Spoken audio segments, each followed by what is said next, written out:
नमस्कार मित्रों, पुनः एक बार हम आपकी सेवा में उपस्थित हैं थ्रू लिटरेरी लेंस का यह नया अंक लेकर। हमेशा की तरह हमारे साथ हैं भारत के जाने माने शायर, कवि, आलोचक और दार्शनिक।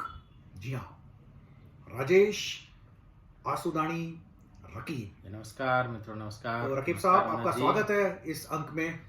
और आज अभी अभी प्रकाशित करीब करीब 2 महीने हुए हैं ये पुस्तक प्रकाशित हुई है और जिसका नाम है अस्तित्व की अस्मिता। अस्तित्व की अस्मिता। बहुत ही आकर्षक नाम है और बहुत ही सारगर्भित नाम है। तो ये किताब, और लिखने वाले हैं डॉक्टर घनश्याम आसुदानी। जी हाँ, घनश्याम आसुदानी। और आज का अंक इसलिए भी विशेष है कि सौभाग्य से डॉक्टर घनश्याम आसुदानी, जो पेशे से अंग्रेजी के प्रोफेसर हैं और हिंदी के लेखक हैं, और वे हमारे बड़े भ्राता हैं। जी तो राजेश जी, आज आप अपने ही बड़े भ्राता की अस्तित्व की अस्मिता इस कहानी संग्रह पर जी आप अपने विचार श्रोताओं के साथ साझा करने वाले हैं। और और ये किताब किंडल अमेज़न पर श्रोताओं उपलब्ध है।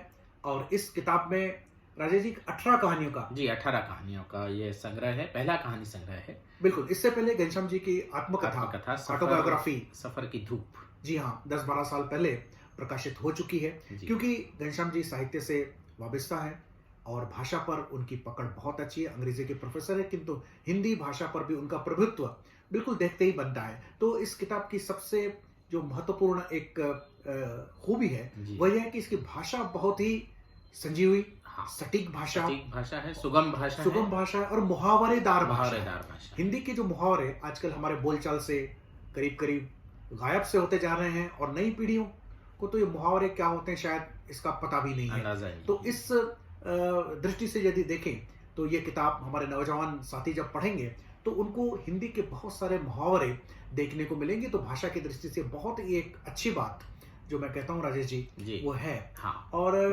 मैं ये कहूँगा कि आप विषय वस्तु की दृष्टि से यदि इस कहानी संग्रह को अगर देखते हैं तो विषय वस्तु की दृष्टि से पहले इस कहानी संग्रह को आप कहाँ जो जिसको हम अंग्रेजी में बोलते हैं ना प्लेस करेंगे, तो वो बताएं। मैं ये प्रथम कहानी संग्रह है डॉक्टर घनश्याम आसुदानी का, अस्तित्व की अस्मिता।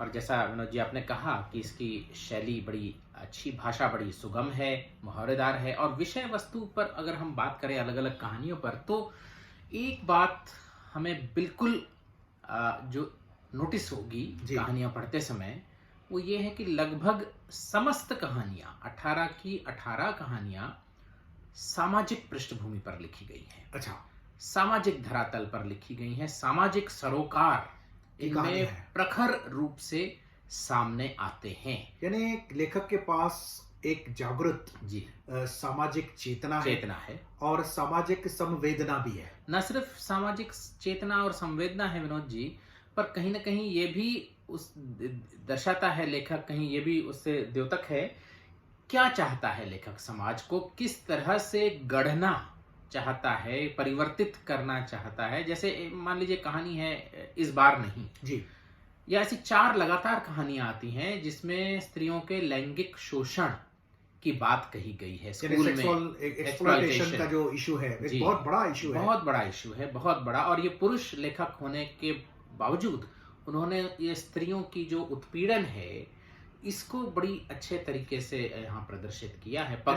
यानी कहीं ना कहीं एक ये कहानियां स्त्री चिंतन, स्त्री विमर्श की कहानियां भी कही जा सकती हैं। हाँ, मैं तो ये कहूँगा स्त्री विमर्श से ज्यादा मानवीय विमर्श की कहानियां हैं, चाहे वो स्त्री हो या पुरुष हो। जब किसी का अगर एक्सप्लॉयटेशन होता है, हर पीड़ा उत्पीड़न सी है, मैंने तो कहा भी जी। आपकी बहुत खूबसूरत कविता है कि हर पीड़ा उत्पीड़न सी है, यह मनुष्य के जीवन सी है। तो यहाँ ये 4 लगातार कहानियां आप देखेंगे 2, 3, 4, 5 नंबर पर हैं और इंसान पढ़ने के बाद प्रभावित हुए बिना नहीं रह सकता कि किस तरह से ये उत्पीड़न होती है, चाहे वो स्कूल में हो, चाहे वो घर में हो, चाहे वो रास्ते पर हो और चाहे वो गांव समाज में हो अपने।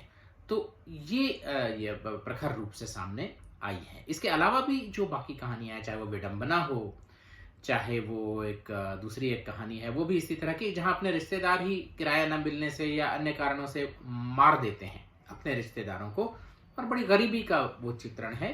तो ये भी एक सामाजिक सरोकार जो है इन कहानियों में आया है। चाहे वो शहीद की मौत, सबसे छोटी कहानी जी, विनोद जी, जी, शहीद की शहीद मौत। की मौत एक आध पेज की कहानी है, लेकिन वो भी बहुत बड़े एक समस्या को कि भाई इन्हीं के बेटा था वो। दो अलग अलग नाम कुमार और चंद कुछ लगाने से जब बदल जाता है नाम, तो एफिडेविट फाइल करो और ये करो जो हमारी व्यवस्था है विधि की, तो वो उनके पिताजी जो है वो आत्महत्या कर लेते हैं बाद में। और शहीद तो मर गया, लेकिन उसके पिताजी जो है वो कंपनसेशन मिलेगा ये ना मिलेगा, कमेटी गठित की जाती है कि उन्हीं के बेटे हैं या नहीं ये। तो ये देखिए कितना कटाक्ष किया ये गया बिल्कुल, है यानी हमारे ये जो सिस्टम्स हमारा पे। जो सिस्टम है, जो हमारा राजतंत्र है, जी या जो हमारा ब्यूरोक्रेटिक सिस्टम है, जी, उस पर भी लेखक कटाक्ष करता है। है। तो कहीं ना कहीं आपको ऐसा नहीं लगता कि ये जो दूसरे विश्व युद्ध के बाद, हाँ जब रशिया में कम्युनिज्म अपने चरम पर था, हाँ तो एक साहित्य में प्रगतिशील आंदोलन हाँ आ गया था। हाँ। और उस समय ये वही लेखक एक अच्छा लेखक माना जाता था जिसके लेखन में कोई ना कोई सामाजिक समस्या हो, किसी गरीब की समस्या हो, किसी शोषण के खिलाफ विद्रोह की भावना हो। बिल्कुल। तो आपको कहीं ऐसा नहीं लगता कि उस प्रगतिवादी विचारधारा का जो प्रभाव है बिल्कुल वो घनश्याम जी की कहानियों पर आज भी बहुत ही स्पष्ट रूप से देखा जा सकता है? बिल्कुल बिल्कुल स्पष्ट रूप से देखा जा सकता है। और इसी श्रेणी में एक जो लौंडी हाँ जी, कहानी है, बिल्कुल, जो बिहार बिहार में की जो पद्धति है। प्रथा है, तो उस पर उन्होंने बड़ी बखूबी उसको सामने लाया है। और तो किस प्रकार से महिलाओं का शोषण होता शोषण है हो रहा है। अब सामाजिक परंपराओं के नाम पर, मनोरंजन के नाम पर, है। और बिल्कुल उनका लैंगिक शोषण होता है। और बहुत ही खुले शब्दों में एक और बात लेखक की जो मैं कहना चाहूंगा कि घनश्याम जी बड़े फ्रैंक प्रवृत्ति के लेखक जी, हैं। जी। बहुत ही उसको सीधे सीधे तरीके से उन्होंने बताया कि किस प्रकार से यह पुरुष प्रधान समाज उस महिला का शोषण करता है। कहीं भी, जिसको अंग्रेजी में कहते हैं कि he doesn't means the words. हाँ, और बिल्कुल बस एक इसमें थोड़ी सी बात, जैसे आपने कहा कि प्रगतिवादी हैं, तो मैं ये थोड़ी सी अपेक्षा जरूर कर रहा था। जैसे ये सारी कहानियां हैं वो एक तरफा सी लगती, एक तरफा इन द सेंस, मैं इसको नकारात्मक दृष्टि से नहीं कह रहा हूँ विनोद जी, पर एक तरफा मान लीजिए, जैसे चाहे जैसी वो कहानी है, जो भी शोषण की कहानियां हैं, तो शोषण जो है बड़ा डायनामिक प्रोसेस है। उसमें जो सारे जो पार्टीज हैं, कहीं ना कहीं उनका साहित्य जो है वो समग्रता में पेश करने की कोशिश करता है। पर यहाँ कहीं कहीं पढ़ते समय ऐसा लगता है कि जो केवल जो विक्टिम है उसी की हिमायत करते हुए और उसी का पक्ष पूरी प्रबलता से रखा गया है। यानी ये वैसा ही है कि जी। जैसे प्रगतिवादी लेखक जो है जी। वो सर्व आरहा वर्ग का हिमायती है। हाँ। सर्व आरहा वर्ग के तरफ से जी। वो बोलता है बुर्जुआओं को। यानी द प्रोलेटेरिएट जी। सेंसिबिलिटी हाँ is very powerful in this volume. हाँ बिल्कुल, ये तो है। तो और ये जो चीज है, तो एक और इससे एक जो मैं कहूंगा ना, बहुत एक अच्छी बात है। जैसे हम बहुत सारे लोगों का, या स्पेशली मैं ये कहूंगा कि साहित्यिक क्षेत्र में जो लोग हैं, उनको ऐसा लगता है कि प्रगतिवादी जो विचारधारा थी उसके दिन अब लग चुके हैं। ऐसी बिल्कुल और उनको बात ऐसा लगता है कि ये जो लोकतंत्र है, ये जो पूंजीवाद है, इसने सुख समृद्धि सभी के लिए ला दी। अच्छा, नहीं भी ला दी तो अब उस किसानों, मजदूरों, गरीबों, शोषित वर्ग की बातें साहित्य में नहीं करनी चाहिए। लेकिन घनश्याम जी जैसे जो लेखक हैं, उनका कहना है कि ऐसा नहीं है। वो शोषण का मुद्दा आज भी ज्यों का त्यों ही बना हुआ है। आज भी गरीब किसान जो हैं, मजदूर जो हैं, जो विस्थापित लोग हैं, आज भी उनके अधिकारों की बात करने वाला साहित्य के अंतर्गत कोई होना चाहिए। मुझे लगता है कि इस दृष्टि से यदि देखें तो ये प्रगतिशील आंदोलन कहीं पुनः आ रहा है साहित्य में, उसकी आहट घनश्याम जी की कहानियों से मिलती है। यदि इस दृष्टि से देखें तो ये कहानी संग्रह अपने आप में एक ऐतिहासिक कहानी संग्रह के रूप में भी हम इसको देख सकते हैं। हाँ बिल्कुल, ये जो भ्रम पैदा हो चुका है संपन्नता का, और हमारे साहित्य से जो है वो विपन्न तबका जो है वो कहीं बाहर कर दिया गया है, तो ये कहानी संग्रह उसको रिक्लेम करता है विपन्न तबके को, चाहे वो गरीब हो, चाहे मजदूर हो, चाहे किसान हो, चाहे स्त्रियां हो। तो इन सबको फिर से वो साहित्य के अंदर कहीं ना कहीं वो वास्तविक रूप से ला रहे हैं। और तो इसमें ये जो साहित्य है वो समाज का सही अर्थों में दर्पण है। हाँ, तो यहाँ पर ये घनश्याम जी की कहानियां सही अर्थों में जो सामाजिक हमारे मूल्यों का ह्रास हो रहा है, या जो शोषण हो रहा है, जो तकलीफ है, जो पीड़ा है, जो दर्द है, उसको वैसा का वैसा वो चित्रित करती हैं कहानियां। हाँ। तो इस हिसाब से वो दर्पण, समाज का दर्पण सही अर्थों में बन पड़ा है वो। बिल्कुल, पर ये भी मैं कहूंगा कि थोड़ा सिंपलिस्टिकली करती हैं इसको। जैसा मैंने पहले भी कहा कि सारे पक्षों का अगर कहीं ना कहीं कोना, कहीं ना कहीं एंगल किसी तरह किसी घटना में वो आ जाता, तो तो शायद और इसकी जो है ना वो बढ़ जाती, अपील जो है वो जो बिल्कुल बढ़ जाती तो कहीं ना श्रोताओ, कहीं। आज आप जिस कहानी संग्रह पर चर्चा बहुत ही प्रसिद्ध साहित्यकार के साथ आप देख रहे हैं, जी। वे हैं राजेश आसुदानी रकीब, और हम लोग चर्चा कर रहे हैं डॉक्टर घनश्याम घनश्याम आसुदानी के आसुदानी कहानी संग्रह अस्तित्व अस्तित्व की की अस्मिता पर। अस्मिता पर। तो इस चर्चा को आगे बढ़ाते हुए राजेश जी, मैं कहूंगा कि विषय वस्तु पर तो आपने बात की, जी। तो सामाजिक चेतना हमें इसे और इसमें विनोद जी आप आगे बढ़े उससे पहले एक और बात में, इसमें रस भी अलग अलग हैं। हाँ जैसे आप बिल्कुल। देखेंगे कि कहानी तो लैंगिक शोषण की ही है, लेकिन वो भूतिया चोटी जो जी, जी, कहानी है बहुत- उसमें बहुत हॉरर ही- स्टोरी है। हॉरर स्टोरी हॉरर स्टोरी है, और यानी एक छैला बाबू रेल में एक व्यंग्य है, जी, हास्य है, हास्य है, हास्य है वो भी। तो इसमें रस विविधता भी आई है। बिल्कुल। और विषय वस्तु पर तो आपने बात की कि जी। इसमें सामाजिक चेतना है, प्रगतिशील विचारधारा की झलक हमें मिलती है। तो अब कला की नजर से यदि आप देखेंगे, शैली की नजर से देखेंगे, कलात्मक इसका कलात्मक पक्ष कैसा है, इस पर आप क्या कहना चाहेंगे?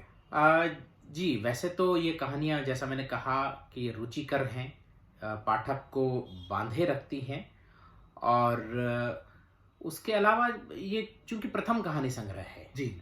तो पहले कहानी संग्रह के हिसाब से अगर हम इसको देखें तो बिल्कुल खरा उतरता है। पर मैं कहूँगा कि कुछ एक दो बातें जो हैं मैं यहाँ जिनका हम विश्लेषण कर सकते हैं। पहले तो नैरेटिव जो है बिल्कुल लीनियर लीनियर नैरेटिव है। यानी तो आजकल का जो नैरेटिव जिस प्रकार का जटिलता के साथ आगे बढ़ता है, जी। कॉम्प्लेक्सिटी होती है उसमें, जी। एक नॉन लीनियर अप्रोच होता है जो होता है। टाइम को लेकर के, समय को लेकर के, हाँ, तो वो कहीं ना कहीं नहीं दिखाई देता। नहीं है यानी जो एक मनोवैज्ञानिक पक्ष होता है कला का, जी जी तो वो कहीं ना कहीं कमजोर सा दिखाई देता है, या नहीं है, नहीं ऐसा है, भी कहूंगा। लीनियर नैरेटिव है। और दूसरी जो एक बात विनोद जी जो आप बिल्कुल नोट करेंगे, पाठक भी नोट करेंगे, कि आज जो कहानी लिखी जा रही है वो घटना प्रधान कहानी नहीं है। नहीं है। और दूसरा, उस कहानी की आप भूमिका नहीं बांधते हैं जी। यहाँ कहानियों में कभी कभी, चाहे पहली कहानी अगर आप पढ़ें स्वरा जो है, या उसके बाद वाली भी कहानियां जब हम पढ़ते हैं, तो पहला 1-1.5 पेज तो हमें उसके सेटिंग में देना पड़ता है।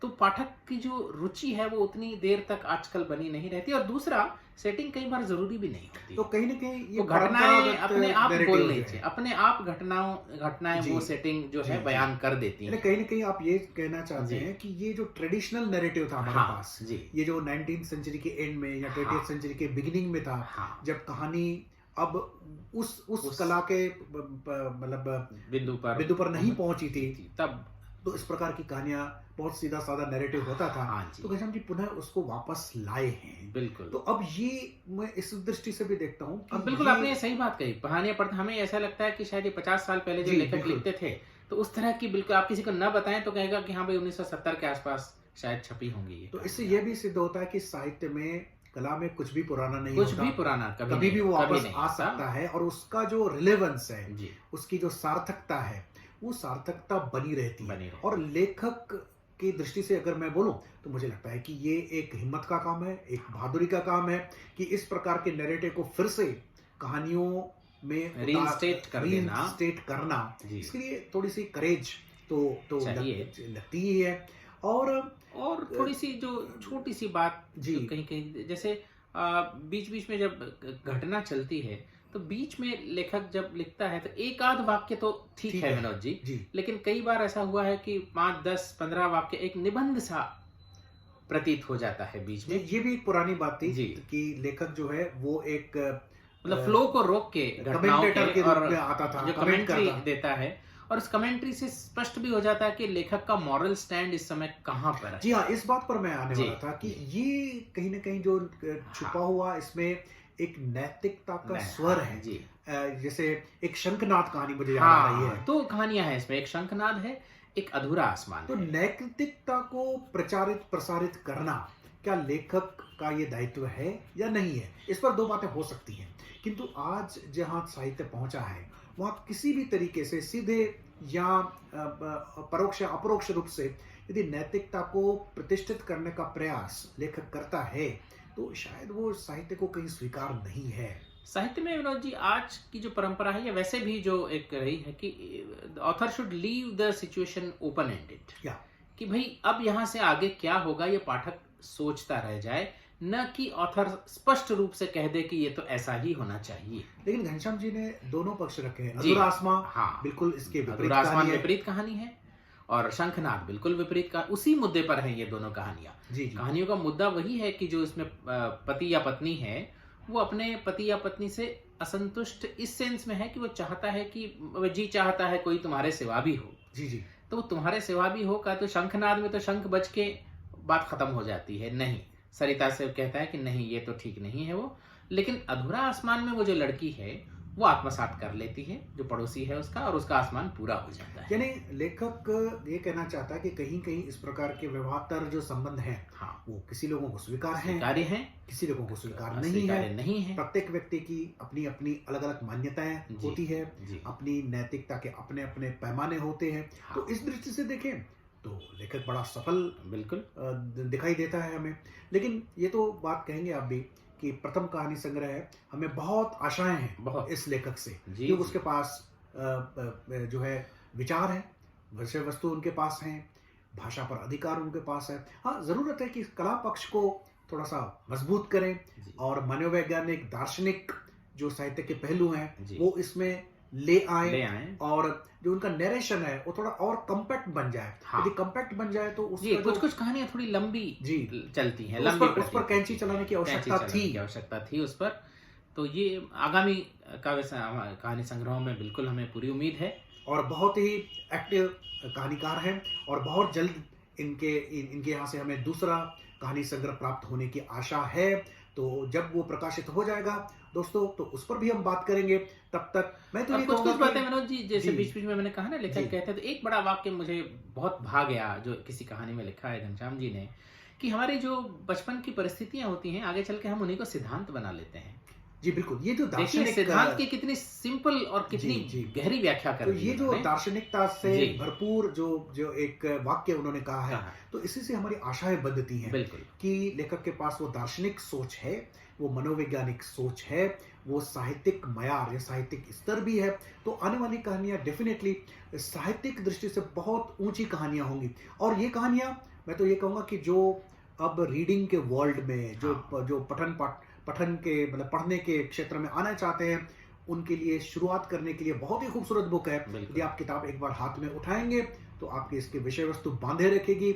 आप सारी की सारी 18 के 18 कहानियां पढ़ेंगे और निश्चित रूप से सोचने लगेंगे कि हम किस समाज में रहते हैं, कितने प्रॉब्लम से भरा हुआ समाज है, समस्याओं से ग्रस्त समाज है, किंतु हम अपने कोजी ड्राइंग रूम्स में बैठ करके इन सारी समस्याओं पर शायद ही कभी सोचते हैं। किंतु घनश्याम जी के ये जो पेजेस हैं 100-150 पेजेस के अंतर्गत आप समाज के 10-20 विषयों पर चिंतन करते हैं। तो मुझे लगता है इस किताब की जो शक्ति है वो यही है कि हमारी सोई हुई सामाजिकता को पुनः अगर लेखक जागृत करता है तो मुझे लगता है कि बहुत बड़ा कार्य करता है। हालांकि ये तो विषय और है कि क्या डायडेक्टिक लिटरेचर सही है हाँ। या आर्ट फॉर द आर्ट्स से का जो स्कूल है वो सही है, इस पर कभी और बात करेंगे।